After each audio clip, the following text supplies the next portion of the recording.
Rajeshwari national school ಮತ್ತು ಪದವಿ ಪೂರ್ವ ಕಾಲೇಜು.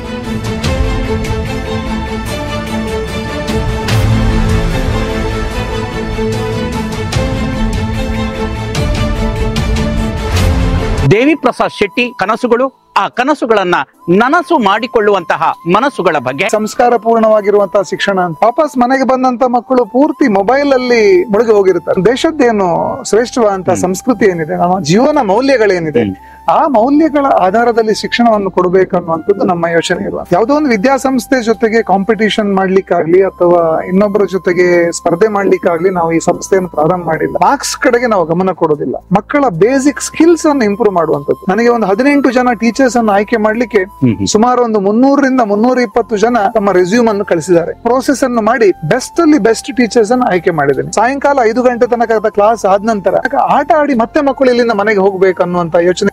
ಇದು ಕರ್ನಾಟಕದಲ್ಲಿ ಕೆಲವು ಕಡೆಯಲ್ಲಿ ಈ ತರದ ಆಂಫಿ ಥಿಯೇಟರ್ ಇದೆ. ಅದರ ಸವಾಲುಗಳನ್ನ ಹೇಗೆ ನೀವು ಮೆಟ್ಟಿ ನಿಲ್ತೀರಿ? ದೇವರ ದಯದಿಂದ ಬರುವ ವರ್ಷವೇ ನಾವು 1,000 ಮಕ್ಕಳ ನಮ್ಮ ಗುರಿಯನ್ನು ತಲುಪ್ತೇವೆ ಅನ್ನುವಂತ ವಿಶ್ವಾಸ ಇದೆ. ನಮಸ್ಕಾರ.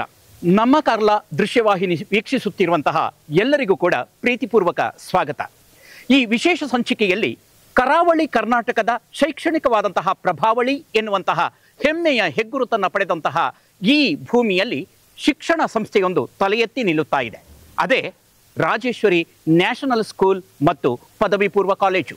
ಅದರ ಮುಖ್ಯಸ್ಥರಾದಂತಹ ದೇವಿ ಪ್ರಸಾದ್ ಶೆಟ್ಟಿ ಅವರ ಜೊತೆ ಮತ್ತು ಈ ಸಂಸ್ಥೆಯ ಎಲ್ಲ ಕನಸುಗಳು, ಆ ಕನಸುಗಳನ್ನು ನನಸು ಮಾಡಿಕೊಳ್ಳುವಂತಹ ಮನಸ್ಸುಗಳ ಬಗ್ಗೆ ಮತ್ತು ಈ ಸಂಸ್ಥೆಯ ಯೋಜನೆಗಳನ್ನೆಲ್ಲ ತಿಳಿದುಕೊಳ್ಳುವಂತಹ ವಿಶೇಷ ಸಂಚಿಕೆಗೆ ಮತ್ತೊಮ್ಮೆ ಪ್ರೀತಿಪೂರ್ವಕ ಸ್ವಾಗತ. ಬನ್ನಿ ಈ ಶಿಕ್ಷಣ ಸಂಸ್ಥೆಯನ್ನ ಸವಿವರವಾಗಿ ತಿಳಿದುಕೊಳ್ಳೋಣ. ನಮಸ್ಕಾರ ಸರ್. ನಮಸ್ತೆ. ಹುಟ್ಟಿನ ಸಾಕಾರಗೊಳ್ಳುವಂತಹ ಸಂದರ್ಭ, ಶೈಕ್ಷಣಿಕವಾದಂತಹ ಅನೇಕ ಕಲ್ಪನೆಗಳನ್ನು ಕಂಡಂತಹ ಮನಸ್ಸು.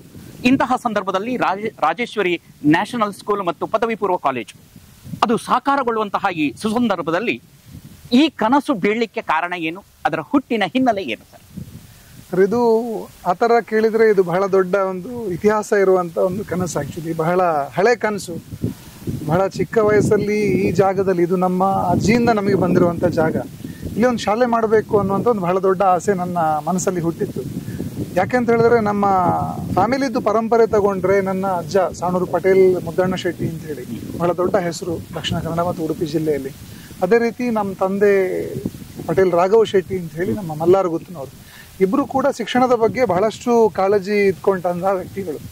ಸೊ ಅದೇ ರಕ್ತವನ್ನು ಹಂಚ್ಕೊಂಡು ಬಂದಂತಹ ವ್ಯಕ್ತಿ ಆಗಿದ್ರಿಂದಾಗಿ ಬಹುಶಃ ಈ ರೀತಿ ಒಂದು ಆಸೆ ನನ್ನ ಮನಸ್ಸಲ್ಲಿ ಹುಟ್ಟು ಅಂತ ನನ್ಗನ್ಸುತ್ತೆ. ಅದರ ಜೊತೆಗೆ ರಾಷ್ಟ್ರೀಯ ಸ್ವಯಂ ಸೇವಕ ಸಂಘ ಮತ್ತು ಅದಕ್ಕೆ ಸಂಬಂಧಪಟ್ಟಂತಹ ಸಂಘಟನೆಗಳ ಜೊತೆಗೆ ನನಗಿದ್ದಂಥ ಸಂಬಂಧ, ಇದು ಎರಡು ಒಂದಕ್ಕೊಂದು ಪೂರಕವಾಗಿ ಈ ರೀತಿಯ ಒಂದು ಡ್ರೀಮ್ ನನಗೆ ಕಾಣ್ಲಿಕ್ಕೆ ಸಾಧ್ಯ ಆಯಿತು ಅಂತ ನಾನು ಭಾವಿಸ್ತೇನೆ. ಸಂಸ್ಕಾರ ಪೂರ್ಣವಾದಂತಹ ಶಿಕ್ಷಣ ಕೊಡಬೇಕು ಎನ್ನುವಂತಹ ಹಿನ್ನೆಲೆಯಲ್ಲಿ ನೀವು ಈ ಸಂಸ್ಥೆಯನ್ನ ಮುಂದುವರಿಸಬೇಕು ಎನ್ನುವಂತಹ ಯೋಚನೆಯನ್ನ ಮಾಡಿದ್ದೀರಿ.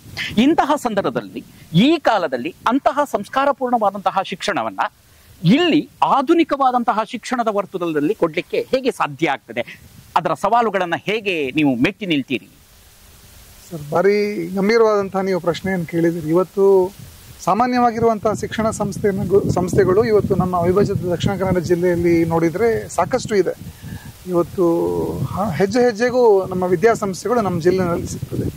ಆದರೆ ಇದೆಲ್ಲ ವಿದ್ಯಾಸಂಸ್ಥೆಗಳಿಗಿಂತ ಒಂದು ಸ್ವಲ್ಪ ಭಿನ್ನವಾಗಿ ಒಂದು ಸಂಸ್ಥೆಯನ್ನು ಕಟ್ಟಬೇಕು. ಶಿಕ್ಷಣ ಅನ್ನುವಂಥದ್ದು ಒಂದು 4 ಗೋಡೆಗಳ ಮಧ್ಯೆಗೆ ಸೀಮಿತ ಆಗಬಾರ್ದು. ಒಂದು ಎಜುಕೇಷನ್ ಅನ್ನುವಂಥದ್ದು ಒಂದು ಪರಿಪೂರ್ಣವಾಗಿರ್ಬೇಕನ್ನುವಂತಹ ಒಂದು ಯೋಚನೆಯೊಂದಿಗೆ ನಾವು ರಾಜೇಶ್ವರಿ ನ್ಯಾಷನಲ್ ಸ್ಕೂಲ್ ಮತ್ತು ಪದವಿ ಪೂರ್ವ ಕಾಲೇಜನ್ನು ನಾವು ಪ್ರಾರಂಭ ಮಾಡಿದ್ವಿ.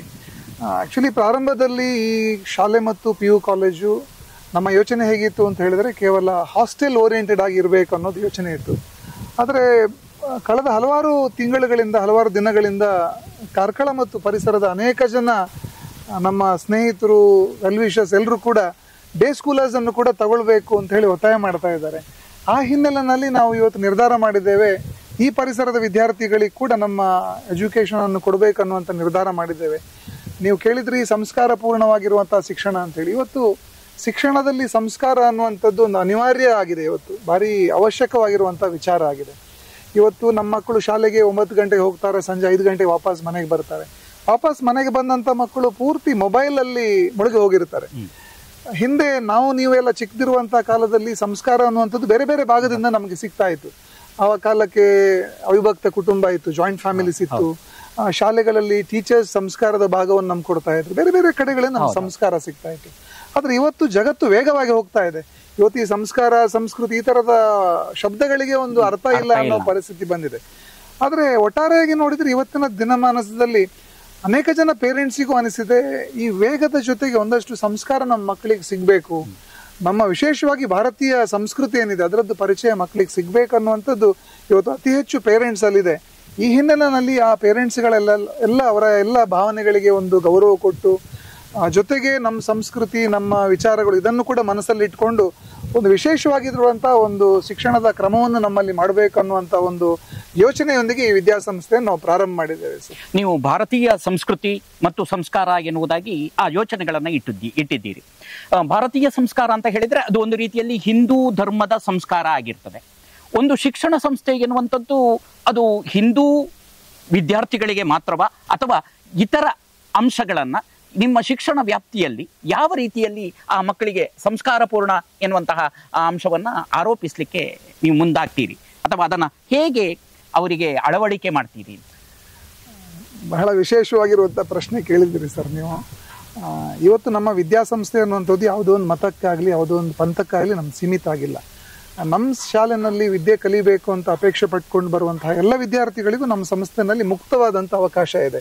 Irrespective of caste, creed and religion, we give opportunity to all the students. ಅದು ಹಿಂದೂ ಇರ್ಬೋದು, ಮುಸ್ಲಿಂ ಇರ್ಬೋದು, ಕ್ರಿಶ್ಚಿಯನ್ ಇರ್ಬೋದು, ಎಲ್ಲರಿಗೂ ಕೂಡ. ಬಟ್ ಇಲ್ಲಿ ಬಂದ ನಂತರ ಇಲ್ಲಿಯ ಶಿಕ್ಷಣ ಮಾತ್ರ ಸಂಪೂರ್ಣ ಭಾರತೀಯವಾಗಿರುವಂತಹ ಶಿಕ್ಷಣ ಆಗಿರುತ್ತೆ, ಭಾರತೀಯ ಸಂಸ್ಕೃತಿ ಆಧಾರದಲ್ಲಿ ನಡೆಯುವಂತಹ ಶಿಕ್ಷಣ ಆಗಿರುತ್ತೆ. ನಿಮಗೆ ಗೊತ್ತೇ ಇದೆ, ನಮ್ಮ ಇತಿಹಾಸವನ್ನು ಅಧ್ಯಯನ ಮಾಡಿದರೆ ಇತಿಹಾಸ ನಮ್ಗೆ ಹೇಳುತ್ತೆ, ಜಗತ್ತು ಆಹಾರವನ್ನು ಬೇಯಿಸಿ ತಿನ್ಬೇಕು ಅನ್ನೋದನ್ನು ಕಲಿಯುವುದಕ್ಕಿಂತ ಮೊದಲು ಈ ದೇಶದಲ್ಲಿ ಒಂದು ಶ್ರೇಷ್ಠವಾದಂತ ಒಂದು ಸಂಸ್ಕೃತಿ ಆಗಿ ಹೋಗಿತ್ತು. ಇಲ್ಲಿ ವೇದಗಳು ಆಗಿ ಹೋಗಿದ್ದು, ಉಪನಿಷತ್ತು ಆಗಿ ಹೋಗಿತ್ತು, ಪುರಾಣಗಳು ಆಗಿ ಹೋಗಿದ್ದು, ರಾಮಾಯಣ, ಮಹಾಭಾರತ, ಈ ತರದ ಶ್ರೇಷ್ಠ ಸಂಗತಿಗಳೆಲ್ಲ ಆಗಿ ಹೋಗಿದ್ವು. ಆದ್ರೆ ಇವತ್ತು ಪರಿಸ್ಥಿತಿ ಏನಾಗಿದೆ ಅಂದ್ರೆ ನಾವು ಈ ಕಲ್ಚರ್ ಅನ್ನುವಂಥದ್ದನ್ನು ವೆಸ್ಟರ್ನ್ ವರ್ಲ್ಡ್ ಇಂದ ಕಲಿಬೇಕಂತ ಪರಿಸ್ಥಿತಿ ಬಂದಿದೆ. ಹಾಗಾಗಿ ನನ್ನ ಯೋಚನೆ ಏನು ಅಂತ ಹೇಳಿದ್ರೆ, ನಮ್ಮ ಈ ಸಾವಿರಾರು ವರ್ಷಗಳ ಪರಂಪರೆ ಏನಿದೆ ಅದನ್ನು ನೀವು ಹಿಂದೂ ಸಂಸ್ಕೃತಿ ಅಂತ ಕರೀರಿ, ಭಾರತೀಯ ಸಂಸ್ಕೃತಿ ಅಂತ ಕರೀರಿ, ನಿಮಗೆ ಹೇಗೆ ಬೇಕಾದ್ರೂ ಕರಿಬಹುದು. ನಮ್ಮ ದೇಶದ್ದೇನು ಶ್ರೇಷ್ಠವಾದಂತಹ ಸಂಸ್ಕೃತಿ ಏನಿದೆ, ನಮ್ಮ ಜೀವನ ಮೌಲ್ಯಗಳೇನಿದೆ, ಆ ಮೌಲ್ಯಗಳ ಆಧಾರದಲ್ಲಿ ಶಿಕ್ಷಣವನ್ನು ಕೊಡಬೇಕು ಅನ್ನುವಂಥದ್ದು ನಮ್ಮ ಯೋಚನೆ ಇರುವಂಥದ್ದು. ನೀವು ಇಂತಹ ಒಂದು ಶಿಕ್ಷಣ ಸಂಸ್ಥೆಯನ್ನ ಆರಂಭಿಸ್ತಾ ಇದ್ದೀರಿ. ಇಂತಹ ಆರಂಭದ ಈ ಸಂದರ್ಭದಲ್ಲಿ ನೀವೇ ತಿಳಿದ ಹಾಗೆ ಈ ಪರಿಸರದಲ್ಲಿ ಶೈಕ್ಷಣಿಕವಾದಂತಹ ಗಟ್ಟಿ ನೆಲ ಇದು. ಅದು ಪ್ರಾಥಮಿಕ ಇರ್ಬೋದು, ಮಾಧ್ಯಮಿಕ ಇರ್ಬೋದು, ಪ್ರೌಢಶಾಲೆ ಇರ್ಬೋದು, ಪದವಿ ಪೂರ್ವ ಕಾಲೇಜು ಇರ್ಬೋದು. ಅಂತಹ ಈ ಗಟ್ಟಿ ನೆಲದ ಶೈಕ್ಷಣಿಕವಾದಂತಹ ವರ್ತುಲದಲ್ಲಿ ಹೊಸ ಆರಂಭ ಮಾಡ್ತಾ ಇದ್ದೀರಿ ಈ ಸಂಸ್ಥೆಯನ್ನ. ಇದು ಇತರ ಸಂಸ್ಥೆಗಳಿಗಿಂತ ಹೇಗೆ ಭಿನ್ನ ಆಗಿರ್ತದೆ? ಒಂದು ಸಂಗತಿಯನ್ನು ನಾನು ನಿಮಗೆ ಪ್ರಾರಂಭದಲ್ಲೇ ಕ್ಲಿಯರ್ ಮಾಡ್ಲಿಕ್ಕೆ ಇಷ್ಟಪಡ್ತೇನೆ ಸರ್. ಯಾವುದೋ ಒಂದು ವಿದ್ಯಾಸಂಸ್ಥೆ ಜೊತೆಗೆ ಕಾಂಪಿಟಿಷನ್ ಮಾಡ್ಲಿಕ್ಕಾಗ್ಲಿ ಅಥವಾ ಇನ್ನೊಬ್ಬರ ಜೊತೆಗೆ ಸ್ಪರ್ಧೆ ಮಾಡ್ಲಿಕ್ಕಾಗ್ಲಿ ನಾವು ಈ ಸಂಸ್ಥೆಯನ್ನು ಪ್ರಾರಂಭ ಮಾಡಿಲ್ಲ. ನಮ್ಮದೇ ಅಂತ ಒಂದು ಯೋಚನೆ ಆಧಾರದಲ್ಲಿ, ಚಿಂತನೆ ಆಧಾರದಲ್ಲಿ ಶಿಕ್ಷಣವನ್ನು ಕೊಡಬೇಕು ಮತ್ತು ಈ ಶಿಕ್ಷಣ ಅನ್ನುವಂಥದ್ದು ಎಲ್ಲ ಸಮುದಾಯದ ವಿದ್ಯಾರ್ಥಿಗಳಿಗೂ ಲಭ್ಯ ಆಗಬೇಕು ಮತ್ತು ಶಿಕ್ಷಣ ಬದುಕನ್ನು ಕಟ್ಟಬೇಕು ಅನ್ನುವಂಥ ಆಧಾರದಲ್ಲಿ ನಾವು ಶಿಕ್ಷಣವನ್ನು ಪ್ರಾರಂಭ ಮಾಡಿರುವಂಥದ್ದು.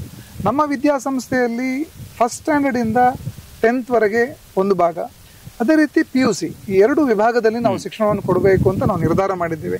ಆ ನಿಟ್ಟಿನಲ್ಲಿ ಎಲ್ಲ ಯೋಜನೆಗಳು ಕೂಡ ಆಗಿದೆ.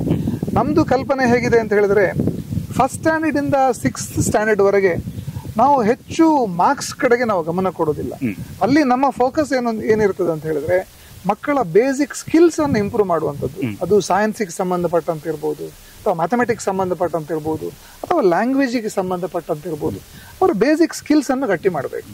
ಜೊತೆಗೆ ಇವತ್ತು ಒಂದು ಬಿಹೇವಿಯರ್, ಮಕ್ಕಳ ನಡವಳಿಕೆ ಇವತ್ತು ನಾವು ಗಮನಿಸ್ತಾ ಇದ್ದೇವೆ. ಅದಕ್ಕೆ ನನ್ನ ಮನೆಯೂ ಹೊರತುಪಡಿಸಿಲ್ಲ ಸರ್.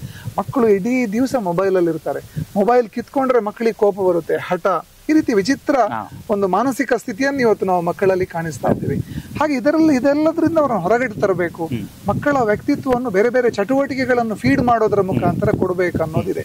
ಹಾಗಾಗಿ ಬೇರೆ ಬೇರೆ ಚಟುವಟಿಕೆಗಳು ನಮ್ಮಲ್ಲಿ, ಅದು ಆಟ ಇರ್ಬೋದು ಅಥವಾ ಬೇರೆ ಬೇರೆ ಬೌದ್ಧಿಕವಾಗಿರುವಂತಹ ಚಟುವಟಿಕೆಗಳಿರ್ಬೋದು, ಸಂಗೀತ, ನೃತ್ಯ, ಈ ತರದ ಚಟುವಟಿಕೆಗಳು, ಬೇರೆ ಬೇರೆ ವಿಶೇಷವಾಗಿರುವಂತಹ ಚಟುವಟಿಕೆಗಳನ್ನು ರೂಪಿಸಿ ಮಕ್ಕಳ ಓವರ್ ಆಲ್ ವ್ಯಕ್ತಿತ್ವವನ್ನು ಬೆಳೆಸಬೇಕು ಅನ್ನುವಂಥದ್ದು ನಮ್ಮ ಪ್ಲಾನ್ ಅಲ್ಲಿ ಇರುವಂತದ್ದು.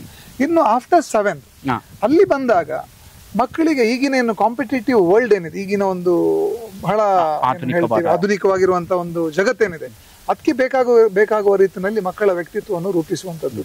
ಅಲ್ಲಿ CETಗೆ ಬೇಕಾಗುವಂಥ ತಯಾರಿ, ನೀಟ್ಗೆ ಬೇಕಾಗುವಂಥ ತಯಾರಿ, JEಗೆ ಬೇಕಾಗುವಂಥ ತಯಾರಿ, ಇದೆಲ್ಲವನ್ನು ಕೂಡ ಹೈಸ್ಕೂಲ್ ಹಂತದಲ್ಲೇ ನಾವು ಅಳವಡಿಸ್ಕೊಳ್ತಾ ಇದ್ದೇವೆ. ಹಾಗಾಗಿ ಪ್ರೈಮರಿಂದ ಹಿಡಿದು 10th ವರೆಗೆ ಬೋಧಿಸುವಂತಹ ಬೆಸ್ಟ್ ಟೀಚರ್ಸ್, ಅದು ದಕ್ಷಿಣ ಕನ್ನಡ, ಉಡುಪಿ ಅಲ್ಲದೆ ಬೇರೆ ಜಿಲ್ಲೆಗಳಿಂದ ಕೂಡ ನಾವು ಒಂದಷ್ಟು ಟೀಚರ್ಸ್ ಅನ್ನು ಆಯ್ಕೆ ಮಾಡಿದ್ದೇವೆ. ನಿಮಗೆ ಆಶ್ಚರ್ಯ ಆಗ್ಬಹುದು ಸರ್, ನನಗೆ ಒಂದು 18 ಜನ ಟೀಚರ್ಸ್ ಅನ್ನು ಆಯ್ಕೆ ಮಾಡಲಿಕ್ಕೆ ನಾನು 4 ಬಾರಿ ಪೇಪರ್ ಅಲ್ಲಿ ಕೊಟ್ಟಿದ್ದೇನೆ. ಸುಮಾರು ಒಂದು 300ರಿಂದ 320 ಜನ ತಮ್ಮ ರೆಸ್ಯೂಮ್ ಅನ್ನು ಕಳಿಸಿದ್ದಾರೆ. ಇದರಲ್ಲಿ ಬೇರೆ ಬೇರೆ ಪ್ರೋಸೆಸ್ ಅನ್ನು ಮಾಡಿ ಯಾವುದೇ ರೀತಿಯ ಇನ್ಫ್ಲುಯೆನ್ಸ್ ಗಳಿಗೆ ಅವಕಾಶ ಕೊಡದೆ ಬೆಸ್ಟ್ ಅಲ್ಲಿ ಬೆಸ್ಟ್ ಟೀಚರ್ಸ್ ಅನ್ನು ಆಯ್ಕೆ ಮಾಡಿದ್ದೇನೆ. ಇದು ಹೈಸ್ಕೂಲಿಗೆ ಸಂಬಂಧಪಟ್ಟಂತೆ. ಇನ್ನು PUCಗೆ ಬಂದ್ರೆ ನಿಮ್ಗೆ ಗೊತ್ತಿದೆ, ಇವತ್ತು ಸಮಾಜದ ಪರಿಸ್ಥಿತಿ ಹೇಗಿದೆ ಅಂತ ಹೇಳಿದ್ರೆ, ಪ್ರತಿಯೊಂದು ಮಗುವಿನ ಪೇರೆಂಟಿಗೆ ಕೂಡ ತನ್ನ ಮಗ ಫಸ್ಟ್ ರ್ಯಾಂಕ್ಗೆ ಬರ್ಬೇಕನ್ನುವಂತ ಯೋಚನೆ ಇದೆ. ಬಹಳಷ್ಟು ಮಹತ್ವಾಕಾಂಕ್ಷಿ ಸಮಾಜದಲ್ಲಿ ನೋಡ್ತಾ ಇದ್ದೇವೆ. ಇವತ್ತು ಎಲ್ಲರಿಗೂ ಕೂಡ ಡಾಕ್ಟರ್ ಆಗಬೇಕು, ಇಂಜಿನಿಯರ್ ಆಗಬೇಕು, ಈ ರೀತಿಯ ಕಲ್ಪನೆಗಳೇ ಇದೆ. ಒಂದು ರೀತಿಯಲ್ಲಿ ಹೇಳಿದ್ರೆ ಅದು ತಪ್ಪು ಅಂತ ಹೇಳಲಿಕ್ಕೂ ಆಗೋದಿಲ್ಲ. ಸಮಾಜ ಆ ರೀತಿ ಹೋಗ್ತಾ ಇದೆ. ಇವತ್ತು ಒಂದು ವಿದ್ಯಾಸಂಸ್ಥೆಯಾಗಿ ಆ ನಿಟ್ಟಿನಲ್ಲಿ ನಮಗೂ ಒಂದು ದೊಡ್ಡ ಜವಾಬ್ದಾರಿ ಇದೆ ಸರ್. ನಾವು PUC ಮಾಡ್ತೀವಿ ಅಂತ ಹೇಳಿ ಖಾಲಿ ಬಾಯಲ್ಲಿ ಹೇಳಿದ್ರೆ ಸಾಕಾಗೋದಿಲ್ಲ. ಅದಕ್ಕೆ ಸಾಕಷ್ಟು ಪೂರ್ವ ತಯಾರಿ ಬೇಕಾಗಿದೆ. ಇವತ್ತು ನಮ್ಮ ದಕ್ಷಿಣ ಕನ್ನಡ, ಉಡುಪಿ ಜಿಲ್ಲೆನಲ್ಲಿ PUC ಶಿಕ್ಷಣವನ್ನು ಕೊಡುವಂತಹ ಎಲ್ಲ ಸಂಸ್ಥೆಗಳು ಚೆನ್ನಾಗಿ ನಡೆಯುತ್ತಾ ಇದೆ. ಎಲ್ಲ ಸಂಸ್ಥೆಗಳು ತುಂಬಾ ವಿದ್ಯಾರ್ಥಿಗಳಿದ್ದಾರೆ, ಎಲ್ಲರೂ ಒಳ್ಳೆ ರಿಸಲ್ಟ್ ಕೊಡ್ತಾ ಇದ್ದಾರೆ. ಹಾಗಾಗಿ ನಮಗೆ ಅದೊಂದು ದೊಡ್ಡ ಸವಾಲು. ಆ ನಿಟ್ಟಿನಲ್ಲಿ ನಾವು ಒಂದು ಒಳ್ಳೆಯ ಶಿಕ್ಷಕರ ವರ್ಗವನ್ನು ನಾವು ಈಗಾಗಲೇ ಆಯ್ಕೆ ಮಾಡಿದ್ದೇವೆ. ಅವರು PUCಯ ರೆಗ್ಯುಲರ್ ಕ್ಲಾಸಸ್ ಅನ್ನು ಮಾಡೋದ್ರ ಜೊತೆಗೆ ಇವತ್ತೇನು NCERT ಸಿಲೆಬಸ್, ಇವತ್ತು ಸ್ಟೇಟ್ ಗವರ್ಮೆಂಟ್ ಪ್ರಿಸ್ಕ್ರೈಬ್ ಮಾಡಿರುವಂತಹ ಏನು ಸಿಲೆಬಸ್ ಏನಿದೆ ಅದನ್ನು ಪ್ರಬುದ್ಧವಾಗಿ ಬೋಧನೆ ಮಾಡೋದ್ರ ಜೊತೆಗೆ ಈ ಮಕ್ಕಳಿಗೆ CETಗೆ ಸಂಬಂಧಪಟ್ಟಂತಹ, ನೀಟ್ಗೆ ಸಂಬಂಧಪಟ್ಟಂತಹ ಮತ್ತು JEEಗೆ ಸಂಬಂಧಪಟ್ಟಂತಹ ಎಲ್ಲ ಕೋಚಿಂಗ್ ಅನ್ನು ಕೊಡ್ಲಿಕ್ಕೆ ನಾವು ತಯಾರಾಗಿದ್ದೇವೆ. ಅದರ ಜೊತೆಗೆ ಕಾಮರ್ಸ್ ಅಲ್ಲಿ ತಗೊಂಡಂತಹ ವಿದ್ಯಾರ್ಥಿಗೆ CA ಮತ್ತು CS ಈ ಎರಡೂ ವಿಭಾಗಗಳಲ್ಲಿ ಶಿಕ್ಷಣವನ್ನು ಕೊಡ್ಲಿಕ್ಕೆ ನಾವು ತಯಾರಾಗಿ ನಿಂತಿದ್ದೇವೆ ಸರ್. ಒಳ್ಳೆ ಶಿಕ್ಷಕರ ಒಂದು ತಂಡ ನಮ್ಮ ಬೆನ್ನ ಹಿಂದೆ ತಯಾರಾಗಿದೆ. ಇವತ್ತು ನಾವು ಮಾತ್ರ ತೆರೆ ಮುಂದೆ ಕಾಣ್ತಾ ಇದ್ದೀವಿ, ಇವತ್ತು ತೆರೆ ಹಿಂದೆ ಬಹಳ ದೊಡ್ಡ ಒಂದು ಟೀಮ್ ನಮ್ಮ ಹಿಂದೆ ಕೆಲಸ ಮಾಡ್ತಾ ಇದೆ ಸರ್. ಸೊ ಅವರ ಪರಿಶ್ರಮದ ಫಲವಾಗಿ ಈ ರೀತಿಯ ಒಂದು ಒಳ್ಳೆ ವಿದ್ಯಾಸಂಸ್ಥೆ ಮೂಡಿ ಬಂದಿದೆ ಅಂತ ನಾನು ಭಾವಿಸ್ತಾ ಇದ್ದೇನೆ. ನನ್ನ ಅಪೇಕ್ಷೆ ಇರೋದೇನು ಅಂತ ಹೇಳಿದ್ರೆ, ನಮ್ಮ ಶಿಕ್ಷಣ ಸಂಸ್ಥೆ ಅನ್ನುವಂಥದ್ದು ಯಾವುದೋ ಒಂದು ಶ್ರೀಮಂತ ವರ್ಗದವರಿಗೆ ಮಾತ್ರ ಅಂತ ಸೀಮಿತ ಆಗಬಾರದು. ಸಮಾಜದ ಎಲ್ಲ ವರ್ಗದ ಜನರು ಈ ಸಂಸ್ಥೆಗೆ ಬರಬೇಕು. ಶೈಕ್ಷಣಿಕವಾಗಿ ಒತ್ತಡಗಳು ಇರುವುದು ಸಹಜ ಸರ್. ಅಂತಹ ಆ ಒತ್ತಡದ ಸಂದರ್ಭದಲ್ಲಿ ವಿದ್ಯಾರ್ಥಿಗಳನ್ನ ಯಾವ ರೀತಿಯಲ್ಲಿ ನೀವು ಬೇರೆ ವಿಚಾರಗಳಲ್ಲಿ ತೊಡಗಿಸಿಕೊಳ್ತೀರಿ ಸರ್? ಈಗ ನಾನು ಪ್ರಾರಂಭದಲ್ಲಿ ನಿಮ್ಮ ಹತ್ರ ಹೇಳಿದೆ, ನಮ್ಮದು ವಿದ್ಯಾಸಂಸ್ಥೆ ಬೇರೆಲ್ಲ ವಿದ್ಯಾಸಂಸ್ಥೆಗಳಿಗಿಂತ ಸ್ವಲ್ಪ ಭಿನ್ನವಾಗಿರುತ್ತದೆ ಅಂತ ಹೇಳಿ. ನಮ್ಮ ಹತ್ರ ಒಂದು ಅತ್ಯುತ್ತಮವಾಗಿರುವಂತಹ ಶ್ರೇಷ್ಠ ಒಂದು ಟೀಚರ್ಸ್ ಇದು ತಂಡ ಇದೆ. ಒಂದು ವಿಶೇಷವಾಗಿ ಅವರು ಮಕ್ಕಳಿಗೆ ಒತ್ತಡ ನಿರ್ಮಾಣ ಆಗದ ರೀತಿಯಲ್ಲಿ ಅವರು ಬೋಧನೆ ಮಾಡಿದ್ರು. ಬಹಳ ಮುಖ್ಯವಾಗಿ ನಮ್ದು ಬೇಸಿಕ್ ಇನ್ಸ್ಟ್ರಕ್ಷನ್ಸ್ ಇರೋದೇನು ಅಂತ ಹೇಳಿದ್ರೆ, ಮಕ್ಕಳಿಗೆ ಮಾರ್ಕ್ಸ್ ಬಗ್ಗೆ ನಾವು ಒತ್ತಡ ಹಾಕಬಾರ್ದು, ಹೋಮ್ ವರ್ಕ್ ಇದ್ದು ಒತ್ತಡ ಹಾಕಬಾರ್ದು. ಅವರನ್ನು ಒಂಥರ ಫ್ರೀ ಬಿಟ್ಬಿಡ್ಬೇಕು, ಒಂದು ಸ್ವಲ್ಪ ಅವ್ರು ಯೋಚನೆ ಮಾಡ್ಲಿಕ್ಕೆ ಅವರಿಗೊಂದು ವಿಶಾಲವಾಗಿರುವಂತಹ ಎಕ್ಸ್ಪೋಜರ್ ಕೊಡ್ಬೇಕನ್ನುವಂಥದ್ದೇ ನಮ್ದು ಟೀಚರ್ಸ್ಗಿರುವಂತಹ ಬೇಸಿಕ್ ಇನ್ಸ್ಟ್ರಕ್ಷನ್ಸ್. ಆ ನಿಟ್ಟಿನಲ್ಲಿ ಒಂದು ಶ್ರೇಷ್ಠವಾದಂತಹ ಟೀಚರ್ಸ್ ಅನ್ನು ಆಯ್ಕೆ ಮಾಡಿದ್ದೇವೆ. ಅದರ ಜೊತೆಗೆ ಇನ್ನೊಂದು ನಾವು ಯೋಜನೆ ಮಾಡಿರುವಂಥದ್ದು, ಮಕ್ಕಳಿಗೆ ಕೇವಲ ಇಡೀ ದಿವಸ ಪಾಠ ಪಾಠ ಪಾಠ ಅಂತ ನಾವು ಅವರನ್ನು ಒಂದು ಲಿಮಿಟ್ ಮಾಡಿ ಬಿಡಬಾರ್ದು, ಒಂದು ಒತ್ತಡಕ್ಕೆ ಒಳಗೆ ಮಾಡಬಾರ್ದು. ಸೊ ಬೆಳಿಗ್ಗೆ 8:30 ಗಂಟೆಯಿಂದ 5 ಗಂಟೆ ಅವಧಿ ಈ ಥರದ ಅಕಾಡೆಮಿಕ್ ಸಬ್ಜೆಕ್ಟ್ಸ್ ಏನು ನಡೆಯುತ್ತೋ ಅದರ ಜೊತೆಗೆ ಎಕ್ಸ್ಟ್ರಾ ಕರಿಕ್ಯುಲರ್ ಆಕ್ಟಿವಿಟೀಸ್ ಕೂಡ ನಾವು ಅಲ್ಲಿ ಕೊಡಬೇಕು. ಅದು ಭರತನಾಟ್ಯ ಇರ್ಬೋದು, ಅಥವಾ ಕೂಚಿಪುಡಿ ಇರ್ಬೋದು, ಒಡಿಸಿ ಇರ್ಬೋದು, ಕಥಕ್ ಇರ್ಬೋದು, ಈ ತರದ ನೃತ್ಯ ಪ್ರಕಾರಗಳಿಗೆ ನಮ್ಮ ಶಾಲೆಯಲ್ಲಿ ಒಳ್ಳೆಯ ಟೀಚರ್ಸ್ ಲಭ್ಯ ಇರಬೇಕು. ಅದೇ ರೀತಿ ಸಂಗೀತಕ್ಕೆ ನೀವು ಬಂದ್ರೆ, ಅದು ಕರ್ನಾಟಕ ಸಂಗೀತ ವೋಕಲ್ ಇರ್ಬೋದು ಅಥವಾ ಹಿಂದೂಸ್ತಾನಿ ಸಂಗೀತ ವೋಕಲ್ ಇರ್ಬೋದು. ಇನ್ನು 10 ಬಗೆಯ ಭಾರತೀಯವಾಗಿರುವಂತಹ ಇನ್ಸ್ಟ್ರೂಮೆಂಟಲ್ ಮ್ಯೂಸಿಕ್ ಇದೆ. ಅದು ವಯಲಿನ್ ಇರ್ಬೋದು, ಫ್ಲೂಟ್ ಇರ್ಬೋದು, ಸಿತಾರ್ ಇರ್ಬೋದು, ಈ ರೀತಿ 10 ಬಗೆಯ ಇನ್ಸ್ಟ್ರೂಮೆಂಟಲ್ ಮ್ಯೂಸಿಕ್, ಅದಕ್ಕೆ ಕೂಡ ನಾವು ಇಲ್ಲಿ ಕ್ಲಾಸಸ್ ಅನ್ನು ಮಾಡ್ತೇವೆ. ನಮ್ಮಲ್ಲಿ ಓದುವಂತ ಮಗು ಯಾವುದಾದ್ರೂ ಒಂದು ವಿಷಯದಲ್ಲಿ ಎಕ್ಸ್ಪರ್ಟ್ ಆಗಬೇಕು. ಅಕಾಡೆಮಿಕ್ಸ್ ಜೊತೆಗೆ ಒಂದು ಮ್ಯೂಸಿಕ್ ಅಲ್ಲಿ ಅಥವಾ ಒಂದು ಡ್ಯಾನ್ಸ್ ಅಲ್ಲಿ ಅಥವಾ ಥಿಯೇಟರ್ ಅಲ್ಲಿ one activity will be compulsory for that boy R girl. ಇಷ್ಟು. ಇನ್ನು ಅದರ ಜೊತೆಗೆ ಸಂಜೆ 5 ಗಂಟೆಯಿಂದ 6 ಗಂಟೆ 6:30 ತನಕ ನಡೆಯುವಂತಹ ಕ್ರೀಡಾ ಚಟುವಟಿಕೆಗಳು, ಅದು ಎಲ್ಲ ಮಕ್ಕಳು ಕಂಪಲ್ಸರಿ ಆಗಿ ಪಾರ್ಟಿಸಿಪೇಟ್ ಮಾಡಬೇಕು. ನಾನು ನಮ್ಮ ಊರಿನ ಎಲ್ಲ ಬಂಧುಗಳಿಗೆ ಇಲ್ಲಿ ಅಡ್ಮಿಷನ್ ಮಾಡಬೇಕು ಅಂತ ಅಪೇಕ್ಷೆ ಪಡುವಂತಹ ಎಲ್ಲ ಪೇರೆಂಟ್ಸ್ ಹತ್ರ ನಾನು ಏನು ರಿಕ್ವೆಸ್ಟ್ ಮಾಡ್ತೇನೆ ಅಂತ ಹೇಳಿದ್ರೆ, ನಮ್ದು ಬಸ್ ಇರುತ್ತೆ, ನಾವೊಂದು 8-10 ಬಸ್ ಈ ಸರ್ತಿ ಬೇರೆ ಬೇರೆ ರೂಟಲ್ಲಿ ಬಿಡಬೇಕು ಅಂತ ಯೋಚನೆ ಮಾಡಿದ್ದೇವೆ. ಆ ನಿಟ್ಟಿನಲ್ಲಿ ಪ್ರಕ್ರಿಯೆಗಳು ನಡೀತಾ ಇದೆ. ಇನ್ನೊಂದು ನಂದು ರಿಕ್ವೆಸ್ಟ್ ಏನು ಅಂತ ಹೇಳಿದ್ರೆ, ಇವತ್ತು ಸಾಕಷ್ಟು ಜನ ಪೇರೆಂಟ್ಸ್ ಹತ್ರ ಸ್ವಂತ ವಾಹನ ಇದೆ. ಅವರು ಬೆಳಿಗ್ಗೆ 8:30 ಗಂಟೆಗೆ ಮಕ್ಕಳನ್ನು ಶಾಲೆಗೆ ಬಿಡಬೇಕು, ಸಂಜೆ 6:30 ಗಂಟೆಗೆ ಮಕ್ಕಳನ್ನು ಇಲ್ಲಿಂದ ಕರ್ಕೊಂಡು ಹೋಗ್ಲಿಕ್ಕೆ ಬರಬೇಕು. ಇದನ್ನು ಯಾಕೆ ಹೇಳ್ತಾ ಇದ್ದೇನೆ ಅಂತ ಹೇಳಿದ್ರೆ ಸರ್, ಇಲ್ಲಿ ನಿರಂತರವಾಗಿ ಬೇರೆ ಬೇರೆ ಚಟುವಟಿಕೆಗಳು ನಡೀತಾ ಇರ್ತದೆ. ಪೇರೆಂಟ್ಸ್ ಕೂಡ ಅದರಲ್ಲಿ ಭಾಗವಹಿಸ್ಬೇಕು ಸರ್. ಉದಾಹರಣೆಗೆ ಇಲ್ಲಿ ನೀವು ಕಾಣ್ತಾ ಇದ್ದೀರಿ, ಒಂದು ಸ್ಟೆಪ್ ತರ ಕಟ್ತಾ ಇದ್ದಾರೆ. ಇದೊಂದು ಉತ್ತಮವಾಗಿರುವಂತ ಆಂಫಿ ಥಿಯೇಟರ್ ಸರ್. ಇದು ಕರ್ನಾಟಕದಲ್ಲಿ ಕೆಲವು ಕಡೆಯಲ್ಲಿ ಈ ತರದ ಆಂಫಿ ಥಿಯೇಟರ್ ಇದೆ. ಸುಮಾರು 1,500 ಜನ ಇದರಲ್ಲಿ ಕೂತ್ಕೊಂಡು ಸಾಂಸ್ಕೃತಿಕ ಕಾರ್ಯಕ್ರಮಗಳನ್ನು ನೋಡಬಹುದು. ಸುಮಾರು 800ರಷ್ಟು ವಿದ್ಯಾರ್ಥಿಗಳು ಏಕಕಾಲದಲ್ಲಿ ಇದರಲ್ಲಿ ಯೋಗಾಸನ ಮಾಡಬಹುದು. ಇದನ್ನು ವಿಶೇಷವಾಗಿ ನಾವು ಈ ಆಂಫಿ ಥಿಯೇಟರ್ ಅನ್ನು ಮಾಡಿದ್ದೇವೆ. ಹಾಗಾಗಿ ನಾನು ಪೇರೆಂಟ್ಸ್ ಹತ್ರ ರಿಕ್ವೆಸ್ಟ್ ಮಾಡ್ತೇನೆ, ನೀವು ಸಂಜೆ ನಿಮ್ಮ ಮಕ್ಕಳನ್ನು ಕರ್ಕೊಂಡು ಹೋಗ್ಲಿಕ್ಕೆ ಬಂದಾಗ ಇಲ್ಲಿ ನಡೆಯುವಂತಹ ಚಟುವಟಿಕೆಗಳಲ್ಲಿ ನೀವು ಭಾಗವಹಿಸಬಹುದು. ಜೊತೆಗೆ ಆ ಕಡೆ ಹೋದಾಗ ನಾನು ನಿಮಗೆ ತೋರಿಸ್ತೇನೆ, ಒಂದು ಸ್ವಿಮ್ಮಿಂಗ್ ಪೂಲ್ ಕೂಡ ಮಾಡ್ತಾ ಇದ್ದೇನೆ. ಇನ್ನೊಂದು 2 ತಿಂಗಳಲ್ಲಿ ಅದರ ಕೆಲಸ ಪೂರ್ಣ ಆಗುತ್ತೆ. ಅನೇಕ ಜನ ಪೇರೆಂಟ್ಸ್ ಗೆ ಸ್ವಿಮ್ಮಿಂಗ್ ಪೂಲ್ ಹೋಗ್ಬೇಕು, ಸ್ವಿಮ್ಮಿಂಗ್ ಮಾಡಬೇಕು ಅಂತ ಇದೆ. ಸೊ ಸಂಜೆ 6 ಗಂಟೆಯಿಂದ 7 ಗಂಟೆ ಅವಧಿಯವರೆಗೆ ಈ ತರದ ಹಿರಿಯರಿಗೆ ಕೂಡ ಸ್ವಿಮ್ಮಿಂಗ್ ಅಲ್ಲಿ ನಾವು ಅವಕಾಶ ಕೊಡ್ತೇವೆ. ಅದರ ಪ್ರಯೋಜನವನ್ನು ಕೂಡ ಪಡೆಯಬಹುದು. ಅಥವಾ ಇಲ್ಲಿ ಸುಮಾರು ಒಂದು 20-25 ಎಕರೆ ತೋಟ ಇದೆ, ಕೃಷಿ ಇದೆ, ಹಸುಗಳಿದೆ. ಈ ಪರಿಸರದಲ್ಲಿ ಒಂದು ವಾಕಿಂಗ್ ಮಾಡೋದು ಕೂಡ ಒಂದು ಅತ್ಯಂತ ಸಂತೋಷ ಕೊಡುವ ವಿಚಾರ. ಹಾಗಾಗಿ ನಮ್ಮ ಶಾಲೆಯಲ್ಲಿ ಮಕ್ಕಳ ವ್ಯಕ್ತಿತ್ವ ವಿಕಸನ ಒಂದು ಕಡೆ ಆದ್ರೆ, ಪೇರೆಂಟ್ಸ್ ಸ್ಟ್ರೆಸ್ ಅಲ್ಲಿ ಇರ್ತಾರೆ. ಇವತ್ತು ಬದುಕಿನ ಸವಾಲುಗಳು, ವ್ಯವಹಾರದ ಚಿಂತೆಗಳು, ಆ ಸವಾಲಿಂದ ಸ್ಟ್ರೆಸ್ ಇಂದ ಹೊರಗೆ ಬರ್ಲಿಕ್ಕೆ ಇಲ್ಲಿ ಬೇಕಾದಷ್ಟು ಚಟುವಟಿಕೆ ಇರ್ತದೆ. ಹಾಗಾಗಿ ಪೇರೆಂಟ್ಸ್ ಕೂಡ ಎಲ್ಲ ದಿವಸ ನಾವು ನಮ್ಮ ಕ್ಯಾಂಪಸ್ಗೆ ಸ್ವಾಗತ ಮಾಡ್ತೇವೆ. ಈ ರೀತಿ ವಿಶೇಷವಾಗಿ ಮಕ್ಕಳನ್ನು ಒಂದು ಸ್ಟ್ರೆಸ್ ಫ್ರೀ ಆಗಿ ನಾವು ಬೆಳೆಸಲಿಕ್ಕೆ ಯೋಜನೆಗಳನ್ನು ಮಾಡಿದ್ದೇವೆ. ಈಗ ಇಲ್ಲಿ ಬರುವಂತಹ ಅನೇಕ ವಿದ್ಯಾರ್ಥಿಗಳು ಹಾಸ್ಟೆಲ್ ಅಲ್ಲಿ ಇರುವಂತಹ ಸೌಲಭ್ಯ ಉಂಟು. ಅಂತಹ ಸಂದರ್ಭದಲ್ಲಿ ಅವರ ಪೇರೆಂಟ್ಸ್ ಗಳೆಲ್ಲ ದೂರದ ಊರಿನಲ್ಲಿ ಇರ್ತಾರೆ. ಆ ದೂರದ ಊರಿನ ಆ ಪೋಷಕರನ್ನ ನೀವು ಯಾವ ರೀತಿಯ ಸಂವಹನ ಸಂಪರ್ಕ ಮಾಡ್ತೀರಿ? ಜೊತೆಗೆ ಮಕ್ಕಳ ಜೊತೆ ಯಾವ ರೀತಿಯಲ್ಲಿ ಅವರನ್ನ ಮತ್ತೆ ಅಪರೂಪದ ಭೇಟಿಯನ್ನ ಕಾಯ್ದಿರಿಸ್ತೀರಿ, ಅಥವಾ ಏರ್ಪಾಟು ಹೇಗೆ? ಇದು ಬಹಳ ಇಂಪಾರ್ಟೆಂಟ್ ಆಗಿರುವಂತ ಒಂದು ವಿಚಾರ ಸರ್. ಆಕ್ಚುಲಿ ಒಂದು ವಿದ್ಯಾರ್ಥಿಗೆ ಒಂದು ಸ್ಕೂಲಿಗೆ ನಾವು ಅಡ್ಮಿಷನ್ ಮಾಡಿಬಿಟ್ರೆ ನಮ್ಮೆಲ್ಲ ಜವಾಬ್ದಾರಿ ಮುಗಿಯಿತು ಅಂತ ನಾವು ಒಂದು ಪೇರೆಂಟ್ ಆಗಿ ನಾವು ಯೋಚನೆ ಮಾಡ್ತೇವೆ. ಬಟ್ ಹಾಗೆ ಅಲ್ಲ. ಒಂದು ವಿದ್ಯಾರ್ಥಿಗೆ ಒಂದು ಕಾಲೇಜಲ್ಲಿ ಸ್ಕೂಲಲ್ಲಿ ಅಡ್ಮಿಷನ್ ಮಾಡಿದ ನಂತರ ಒಬ್ಬ ಪೇರೆಂಟ್ ಆಗಿ ಕೂಡ ನಮಗೆ ತುಂಬ ಜವಾಬ್ದಾರಿ ಇರ್ತದೆ. ನಿರಂತರವಾಗಿ ವಿದ್ಯಾರ್ಥಿಯ ಮಗುವಿನ ಶೈಕ್ಷಣಿಕ ಅಭಿವೃದ್ಧಿಯ ಬಗ್ಗೆ, ಬೇರೆ ಬೇರೆ ಚಟುವಟಿಕೆಗಳ ಬಗ್ಗೆ ಮ್ಯಾನೇಜ್ಮೆಂಟ್ ಜೊತೆಗೆ, ಟೀಚರ್ಸ್ ಜೊತೆ ಸಂಪರ್ಕ ಇಟ್ಕೊಳ್ಳುವಂಥದ್ದು ವೆರಿ ಇಂಪಾರ್ಟೆಂಟ್. ಹಾಗಾಗಿ ನಮ್ಮ ವಿದ್ಯಾಸಂಸ್ಥೆನಲ್ಲಿ ನಾವು ನಮ್ಮ ಪೇರೆಂಟ್ಸ್ ಜೊತೆಗೆ, ಅದು ಸ್ಥಳೀಯವಾಗಿರುವಂಥ ಪೇರೆಂಟ್ ಇರ್ಬೋದು, ದೂರ ಇರುವಂಥ ಪೇರೆಂಟ್ ಇರ್ಬೋದು, ನಿರಂತರ ಸಂವಹನಕ್ಕೆ ಒಂದು ಯೋಜನೆ ಮಾಡಿದ್ದೇವೆ. ನಮ್ಮಲ್ಲಿ 30 ಮಕ್ಕಳಿಗೆ ಒಬ್ಬರ ಹಾಗೆ ಒಂದು ಕೇರ್ ಟೇಕರ್ ಇರ್ತಾರೆ, ಒಬ್ರು ಟೀಚರ್. ಅದೇ ರೀತಿ 35 ಮಕ್ಕಳಿಗೆ ಒಬ್ಬರ ಹಾಗೆ ಒಂದು ವಾರ್ಡನ್ ಇರ್ತಾರೆ. ಇವರ ರೋಲ್ ಹೇಗಿರ್ತದೆ ಅಂತ ಹೇಳಿದ್ರೆ, ಅವರ ಪೇರೆಂಟ್ಸ್ ಅಬ್ಸೆನ್ಸ್ ಅಲ್ಲಿ these people are the immediate parents. ನಮ್ಮ ಕ್ಲಾಸ್ ಟೀಚರ್, ನಮ್ಮ ವಾರ್ಡನ್ ಒಂದು ಮಗುವಿಗೆ ಇಮಿಡಿಯೇಟ್ ಪೇರೆಂಟ್ ಆಗಿರ್ತಾರೆ. ಜೊತೆಗೆ ಮಗುವಿನ ಎಲ್ಲ ಆಗು ಹೋಗುಗಳ ಜೊತೆಗೆ ಪೇರೆಂಟ್ಸ್ ಜೊತೆ ನಿರಂತರ ಸಂವಹನದಲ್ಲಿ ನಿರಂತರವಾಗಿ ತೊಡಗಿಕೊಂಡಿರ್ತಾರೆ. ಸರ್, ಶಿಕ್ಷಣ ಅಂತ ಹೇಳಿದ್ರೆ ಹೊರಗಿನ ಹೇರಿಕೆಯಲ್ಲ, ಒಳಗಿನ ಅರಳುವಿಕೆ ಎನ್ನುವಂತಹ ಒಂದು ಮಾತಿದೆ. ಇಂತಹ ಸಂದರ್ಭದಲ್ಲಿ ಪ್ರಾಕೃತಿಕವಾದಂತಹ, ನಿಸರ್ಗದತ್ತವಾದಂತಹ, ಭವ್ಯವಾದಂತಹ ಜಾಗದಲ್ಲಿ ಆಕರ್ಷಕವಾದಂತಹ ವಿದ್ಯಾ ದೇಗುಲ ಗಟ್ಟಿಯಾಗಿ ನಿಲ್ತಾ ಇದೆ. ಇಂತಹ ಈ ವಿದ್ಯಾಸಂಸ್ಥೆಯಲ್ಲಿ ಇರುವಂತಹ ವಿಶೇಷತೆಗಳು ಏನು ಸರ್? ಇದು ಒಟ್ಟು ಒಂದು ಸುಮಾರು 20 ಎಕರೆ ಪ್ರದೇಶದಲ್ಲಿ ನಮ್ಮ ಕ್ಯಾಂಪಸ್ ಇದೆ. ಎಲ್ಲಿ ನೋಡಿದ್ರು ನಿಮಗೆ ಗ್ರೀನರಿ ಕಾಣುತ್ತೆ. ಸೊ ಗ್ರೀನರಿ ಅನ್ನುವಂಥದ್ದು ಒಂದು ಶಾಂತಿ, ಸಾಮರಸ್ಯದ ಸಂಕೇತ. ಹಾಗಾಗಿ ನನ್ನ ಅಪೇಕ್ಷೆ ಯಾವತ್ತು ಏನು ಇತ್ತು ಅಂತ ಹೇಳಿದ್ರೆ, ಯಾವುದೋ ಒಂದು ವಿದ್ಯಾಸಂಸ್ಥೆ ಇರಲಿ, ಅದು ಪೇಟೆಯ ಜಂಜಾಟದ ಮಧ್ಯೆ ಇರಬಾರ್ದು, ಪೇಟೆಗಿಂತ ಒಂದು ಕಿಂಚಿತ್ತಾದ್ರೂ ದೂರದಲ್ಲಿ ಇರಬೇಕು ಅಂತೇಳಿ. ಸೊ ದೈವಾನುಗ್ರಹ ಏನು ಸರ್, ಈ ಜಾಗ ನಮಗೆ ಒಂಥರ ದೇವರು ಕೊಟ್ಟ ಹಾಗೆ ನಮಗೆ ಸಿಕ್ಕಿದೆ. ನನ್ನ ಸಂಬಂಧಿಕರು, ನನ್ನ ಅಜ್ಜಿಯಿಂದ ಬಂದಂತಹ ಜಾಗ, ಸುಮಾರು 20 ಎಕರೆಷ್ಟು ಜಾಗ ಇದೆ. ಈ ಜಾಗದಲ್ಲಿ ಇಲ್ಲಿ ಹಿಂದೆ ನಿಮಗೆ ಸ್ಕೂಲ್ ಕಟ್ಟಡ ಕಾಣ್ತಾ ಇದೆ. ಇದು ಹೆಚ್ಚು ಕಡಿಮೆ ಒಂದು 40,000 ಸ್ಕ್ವೇರ್ ಫೀಟ್ ಇದೆ. 24 ಕ್ಲಾಸ್ ರೂಮ್ಸ್ ಇದೆ. ಇದರಲ್ಲಿ 3 ಲ್ಯಾಬೊರೇಟರೀಸ್ ಇದೆ, ಕಂಪ್ಯೂಟರ್ ಲ್ಯಾಬ್ ಇದೆ, ಬೇಕಾದಷ್ಟು ಸ್ಟಾಫ್ ರೂಮ್ಗಳಿದೆ, ವಾಶ್ರೂಮ್, ಬಾಯ್ಸ್ಗೆ ಬೇಕಾದದ್ದು, ಗರ್ಲ್ಸ್ಗೆ ಬೇಕಾದದ್ದು, ಸುವ್ಯವಸ್ಥಿತವಾಗಿರುವಂತಹ ವಾಶ್ರೂಮ್ಸ್ ಇದೆ. ಅದೇ ರೀತಿ ಎದುರಿಗೆ ಕಾಣುವಂಥದ್ದು ಹಾಸ್ಟೆಲ್ ಬಿಲ್ಡಿಂಗ್, ಸುಮಾರು 300 ಮಕ್ಕಳಿಗೆ ಬೇಕಾಗುವಂತಹ ಹಾಸ್ಟೆಲ್. ಇದರಲ್ಲಿ 2 ಪಾರ್ಟ್ ಇದೆ, ಒಂದು ಕಡೆ ಬಾಯ್ಸ್, ಇನ್ನೊಂದು ಕಡೆ ಗರ್ಲ್ಸ್. ಅದೇ ರೀತಿ ಆ ಕಡೆ ನೋಡಿದ್ರೆ ಒಂದು ವಿಶಾಲವಾದಂಥ ಮೈದಾನ ಇದೆ. ಸುಮಾರು ಒಂದು 2.5-3 ಎಕರೆಷ್ಟು ಜಾಗದಲ್ಲಿ ನಮ್ಮ ಮೈದಾನ ತಲೆ ಎತ್ತಿ ನಿಂತಿದೆ. ಈ ಕಡೆ ನೋಡಿದ್ರೆ ಒಂದು ದೊಡ್ಡ ಕಾಡು ಕಾಣಿಸ್ತದೆ ನಿಮಗೆ. ಒಟ್ಟು ಎಲ್ಲದರದ್ದೊಂದು ಬ್ಲೆಂಡ್, ಚಂದದ್ದೊಂದು ಬ್ಲೆಂಡ್ ಅನ್ನು ನಾವಿಲ್ಲಿ ಕಾಣ್ತಾ ಇದ್ದೇವೆ.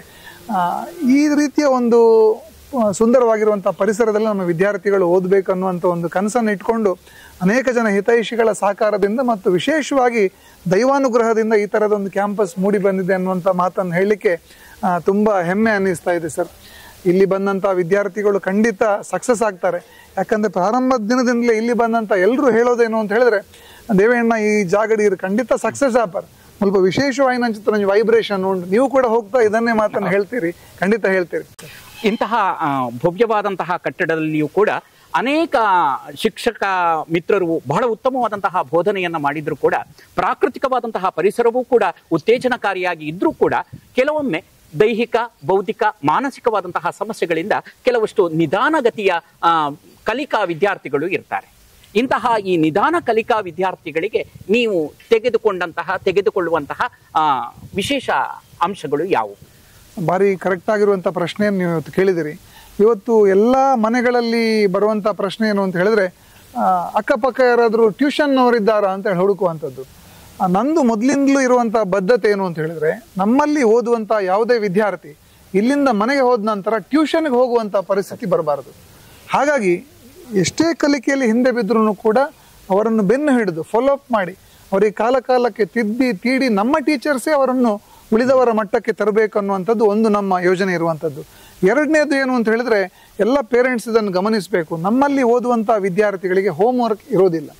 ಅವ್ರದ್ದು ಎಂಥದ್ದೇ ಆ ಥರದ ಹೋಮ್ ವರ್ಕ್ ಅನ್ನುವಂಥ ಕಲ್ಪನೆಗೆ ಸಂಬಂಧಪಟ್ಟಂಥ ಕೆಲಸಗಳು ಕ್ಲಾಸ್ ರೂಮಲ್ಲೇ ಟೀಚರ್ಸ್ ಇದ್ದು ಮಾನಿಟರಿಂಗ್ ಅಲ್ಲಿ ಮುಗಿಬೇಕು. ಒಂದು ಪ್ರಾಕೃತಿಕವಾದಂತಹ ರಮ್ಯ ತಾಣದಲ್ಲಿ ವಿದ್ಯಾದೇಗುಲ ತಲೆ ಎತ್ತಿ ನಿಲ್ತಿದೆ. ಇಂತಹ ಸಂದರ್ಭದಲ್ಲಿ ಈ ಸಂಸ್ಥೆಯ ಕುರಿತಾದಂತಹ ಸಾರ್ಥಕ ಭಾವ ನಿಮ್ಮನ್ನ ಹೇಗೆ ಖುಷಿ ಕೊಡ್ತಾ ಇದೆ? ತುಂಬ ಖುಷಿ ಆಗ್ತಾ ಇದೆ ಸರ್. ನಮ್ಮೆಲ್ಲರ ಹಿರಿಯರ ಆಶೀರ್ವಾದ, ನಮ್ಮ ಹಿತೈಷಿಗಳ ಒಂದು ಶುಭ ಕಾಮನೆಯಿಂದ ಈ ಥರದ ಒಂದು ಒಳ್ಳೆಯ ವಿದ್ಯಾಸಂಸ್ಥೆ ಮೂಡಿ ಬಂದಿದೆ.